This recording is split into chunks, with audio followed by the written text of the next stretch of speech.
Hi, I'm Tracey Soltis. And I'm Kali Alfaro.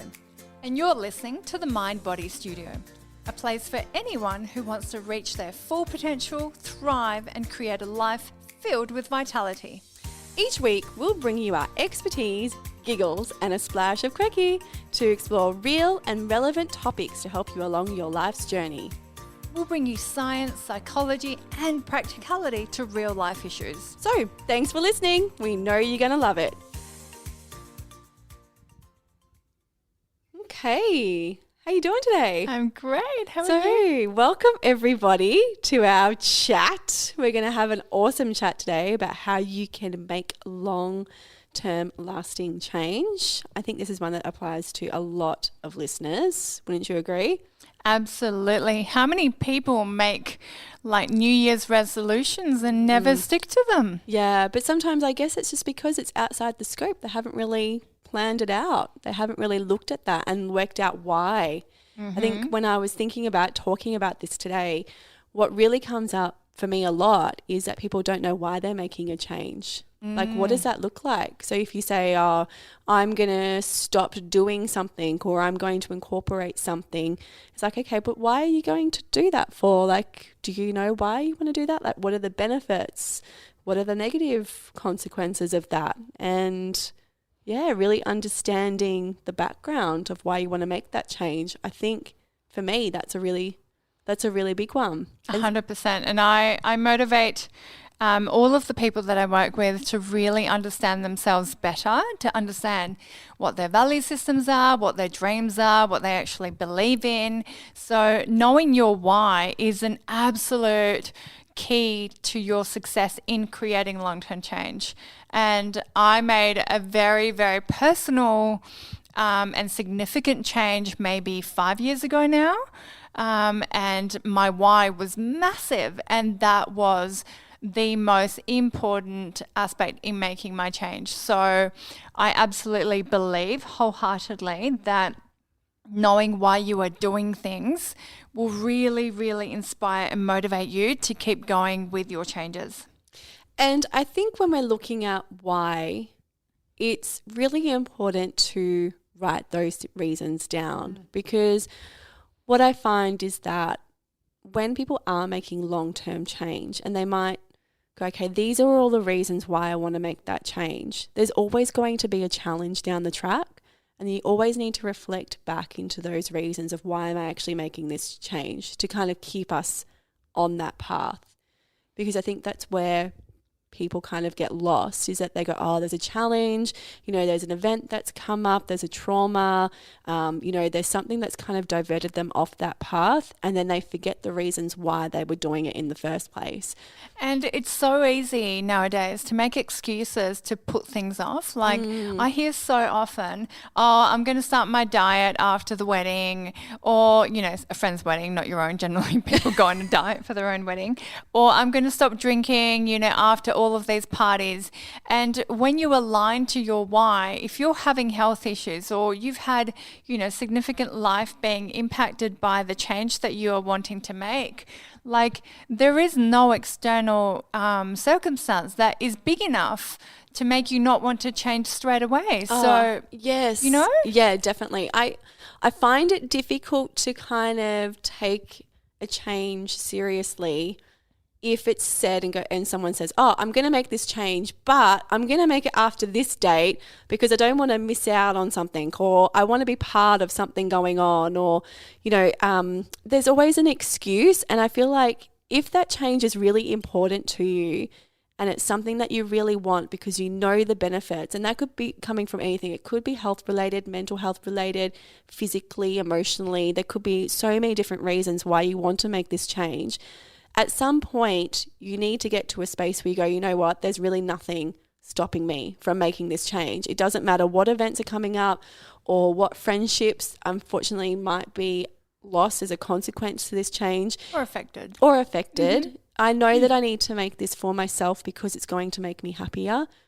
It's going to bring me joy. It's going to make me feel amazing about myself. I don't really see how or why you would want to delay that. I mean, if you're still holding yourself back from happiness. And so many of those excuses we make for ourselves are just self-imposed limiting beliefs. So when you are assessing why you want to make these changes and you come up with these roadblocks or these, self-sabotaging patterns, remember, we make these rules in our minds. If we have made them, we can break them and make new ones. Yeah. So I think I really want to motivate people to assess the excuses, the limitations, the fears that you are facing when you think about making a change, and really focus on what you could gain. And sometimes we forget the gains because we have those limiting belief systems of, oh, people aren't going to like me if I don't drink alcohol when I go out with them on a Friday night, or if I don't do this or that. And those are assumptions. You don't actually know.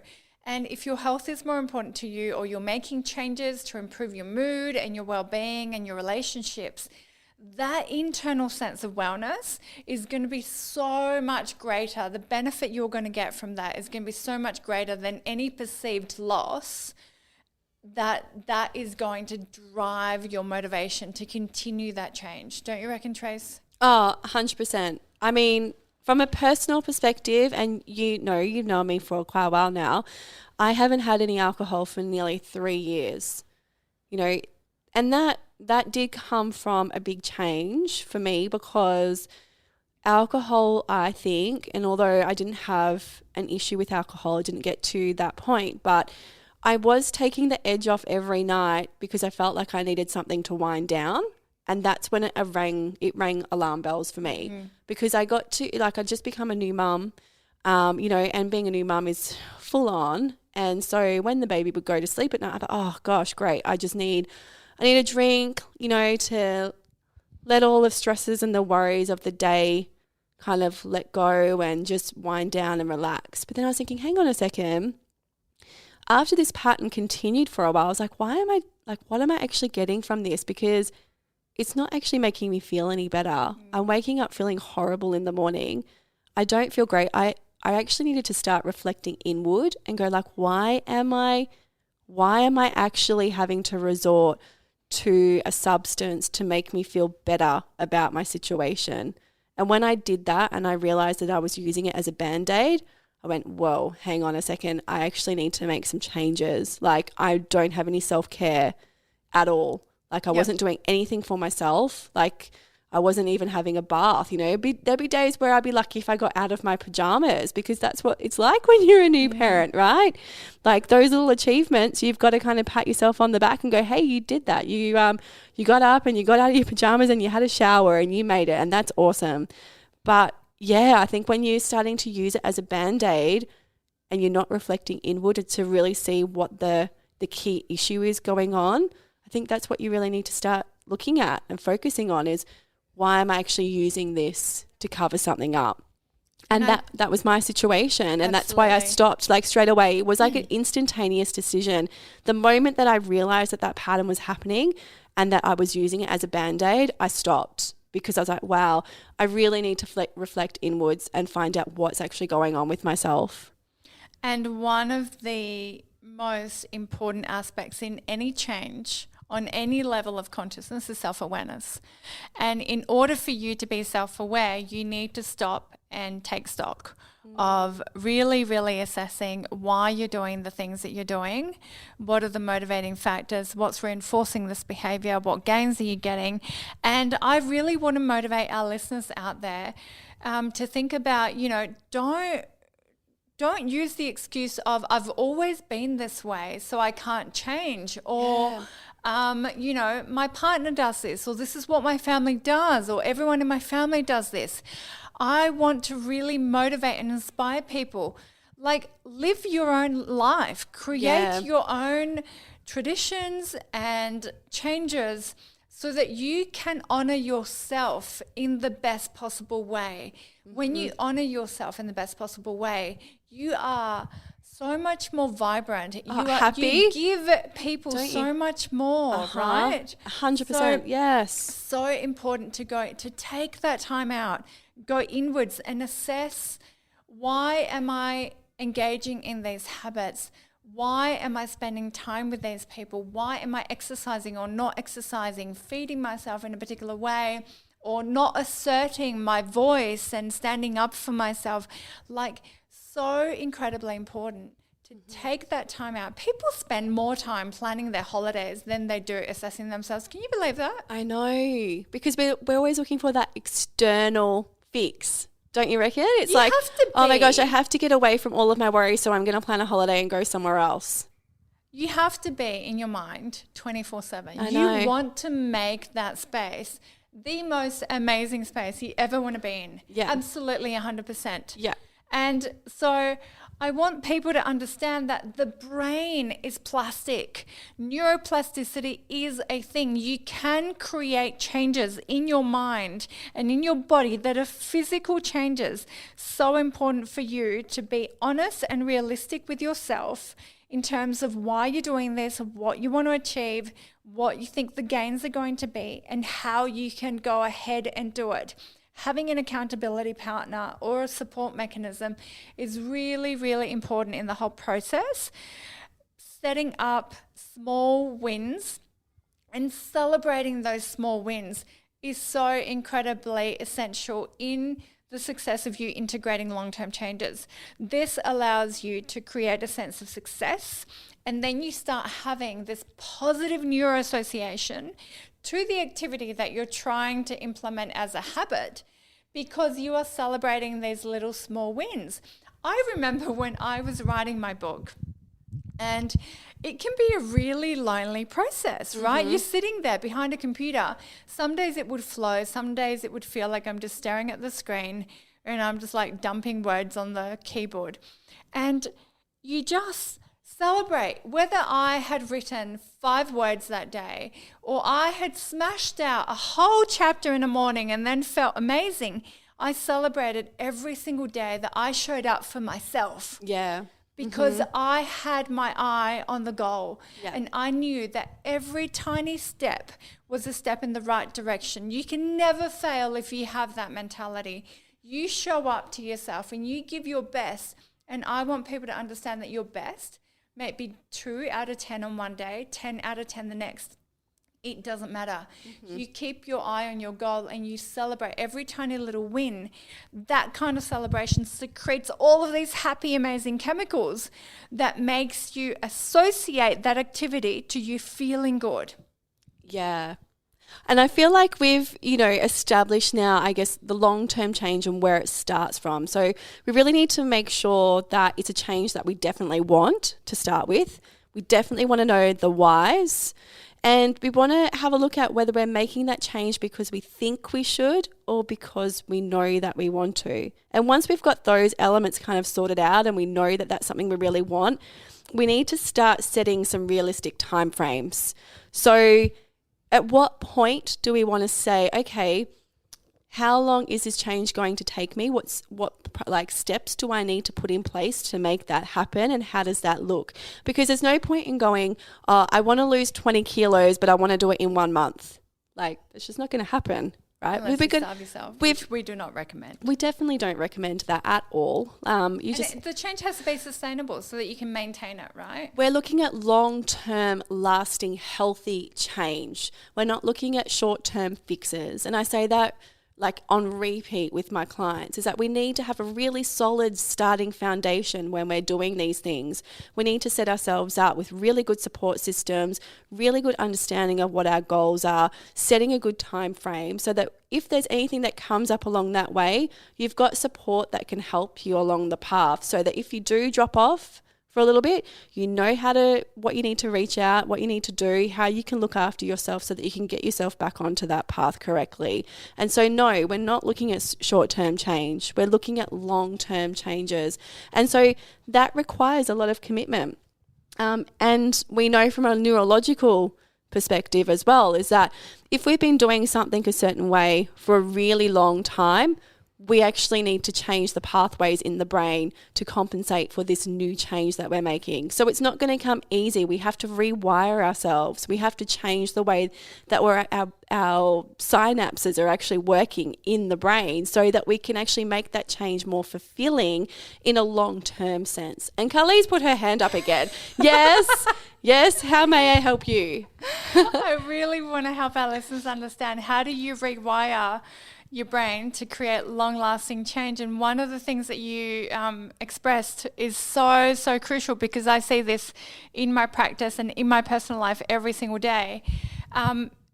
Making incremental, daily, consistent changes repetition, right? Absolutely, is one of the fastest, most bulletproof ways of making changes. So when I see my patients and we do hypnosis has a really, really beautiful effect on the neuroassociations in your brain. But I say to them, your daily practice, your self-hypnosis or the guided hypnotic meditations used on a consistent daily manner is going to be the most beneficial and effective way of creating those neural pathways.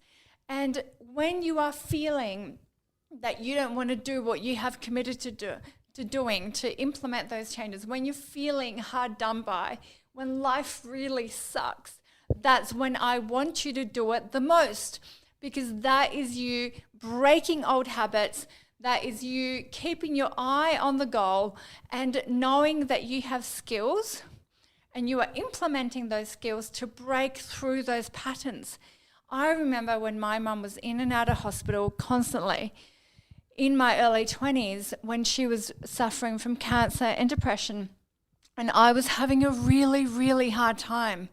And there was not a single day I didn't meditate or go for a walk, no matter how awful the day had been, because I knew that I needed to change the way my brain was thinking and behaving, and I needed to take control. And I didn't even want to get out of bed most days, but I forced myself to do it. And now, like 15 years later, I'm so incredibly grateful that I did that, because my patterns are so different. I have so much more resilience. I have a completely different outlook on life, and that is a result of daily practice. Yeah, there's nothing that beats that as far as those changes that you can make long term that change you for the better, as in happiness, positivity, beautiful well-being. That's all really important, and change is a good thing. Like changing the way that we do things, if that's going to make us happier, can only be a more beneficial thing for us. And we're constantly changing anyway, so you might as well do it with intention and consciously do it. So I just want to touch base on that as well, because when we're making a change, it's really important that we educate ourselves on what that change looks like as well. So we want to learn more about this particular change, and we want to see different perspectives of it as well. So we don't want to just go all, what's the bullet a gate?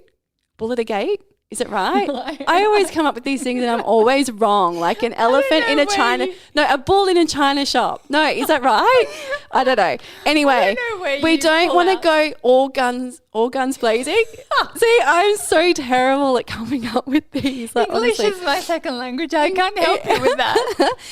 We want to make sure that we understand all different types of information, and that we're making a really conscious, valid decision when we're making a change, so that we know why we're making that change, and that when we're making that change is for the right reasons as well, so that we've got all the information that we possibly can and we're making the right decision for us. Because one person might have one perspective on it, and that's really great, but there are so many other people that have ideas and perspectives as well. And so it's really important to fill our bucket of knowledge so that we can make the correct decision for us if we're going to make a change that is long-term and long-lasting.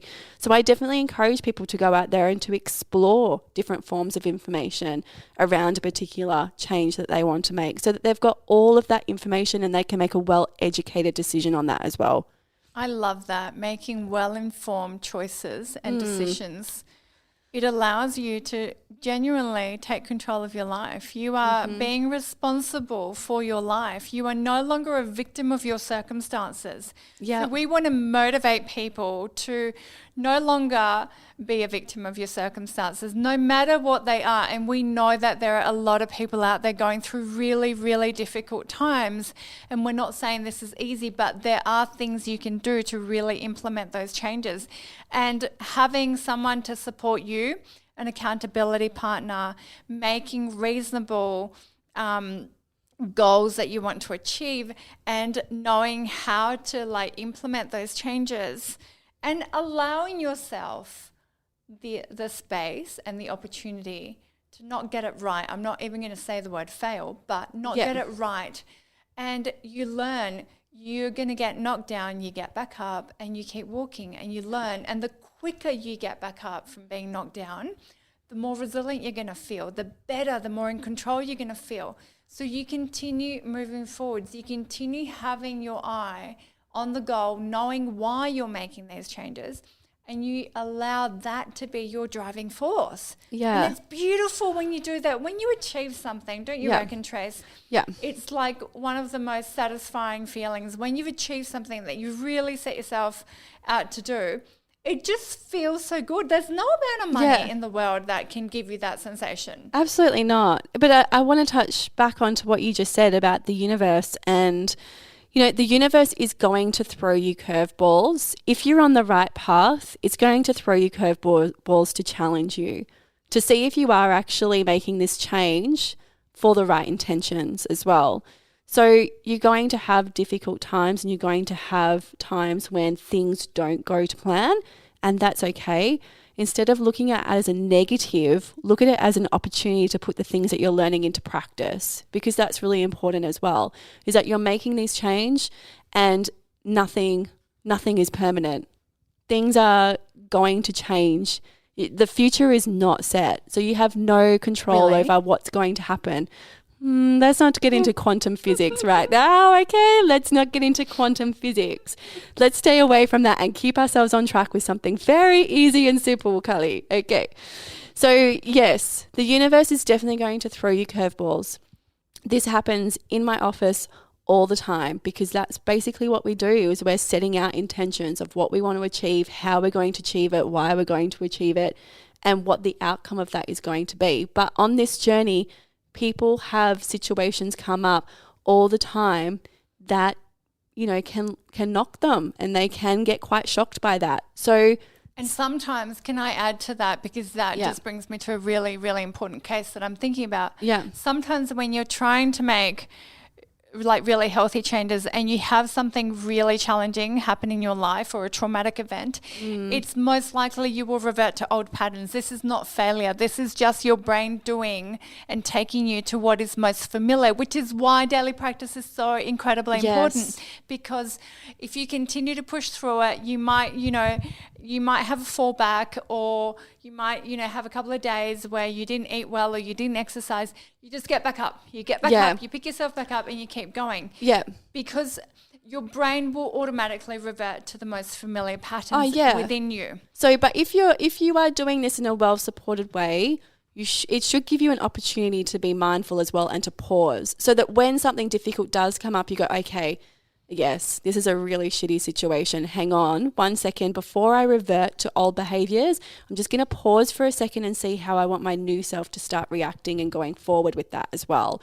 So if we're not in a busy mindset, and we're actually being more mindful of what's going on around us to make this change, then we should be reflecting on how we can make a difference, and how we can change the way that we would normally react to something as well. Absolutely, but that takes a lot of self-awareness. We want to really, I think in most podcasts we talk about the importance of self-awareness, really getting to know yourself and not reacting to life and responding, which there is, a massive difference.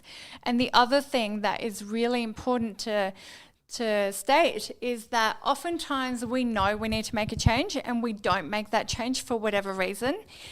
The universe, life, the cosmos, whatever you want to call it, will make you or force you to change. So I hear this all the time.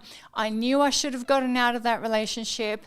I knew I should have done this health improvement and now I have cancer, or I knew that I wanted to, get out of that situation and now I've been fired. So sometimes when we really resist that change and we have that internal gut feeling, that internal sense that has been guiding and gently whispering in our ears, we need to listen to that. Yeah, that does take a lot of practice as well, because once you do slow down and you are more mindful of what's going on around you from a very still perspective, you will find that the universe does talk to you a lot more frequently than you might have given it credit for. I mean, when we've got our blinkers on and we're just driving ourselves forward and we're busy and we're not listening, we miss those signs. Sometimes that happens and we've got those blinkers on and we don't see anything that's happening around us whatsoever. But when we choose to be still and we choose to come and turn inward and give ourselves a breath, the universe actually does send us a lot of information, and there's opportunities right there. I know that might sound a little bit like... No, I think that's spot on, because when you slow down and you listen to yourself, you can listen to your intuition, you can listen to and notice the signs that life is giving you. You get out of survival mode and you really align to your values, to your vision, to the whys of why you want to make this change, and you put the support mechanism around you that you need that is going to increase your chances of success.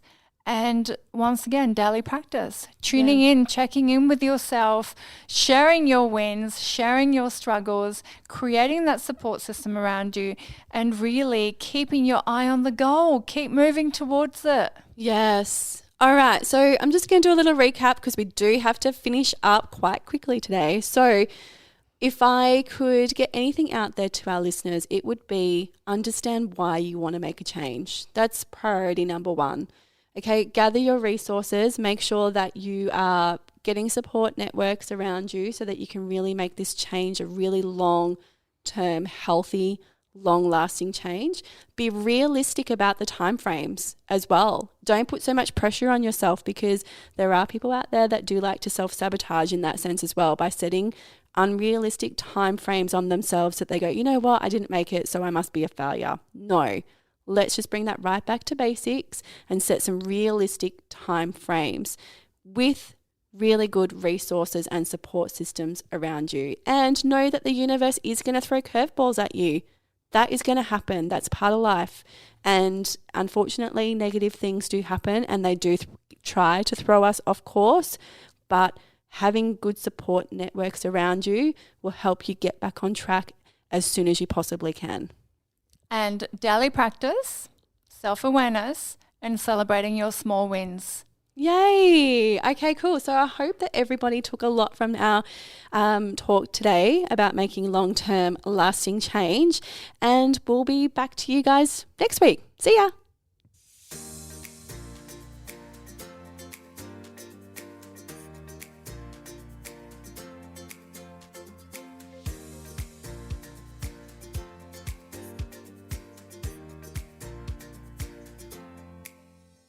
The information, views and opinions expressed on this podcast should not be used or treated as a substitute for nutritional, medical, psychological or other advice by a qualified health professional. Hosts and guests on the podcast express their own opinions, experiences and conclusions. Nothing in the podcast should be used to diagnose, treat, cure or prevent any medical condition. The podcast is not intended to replace any medical or mental health treatment. All information and advice provided is for general well-being and does not take individual cases into consideration. Neither Tracey Saltis, Kali Alfaro, or any sponsor endorse the opinions, views or conclusions expressed or shared on the podcast. Tracey Saltis and Kali Alfaro take no responsibility for any symptoms or consequences as a direct or indirect result of the podcast.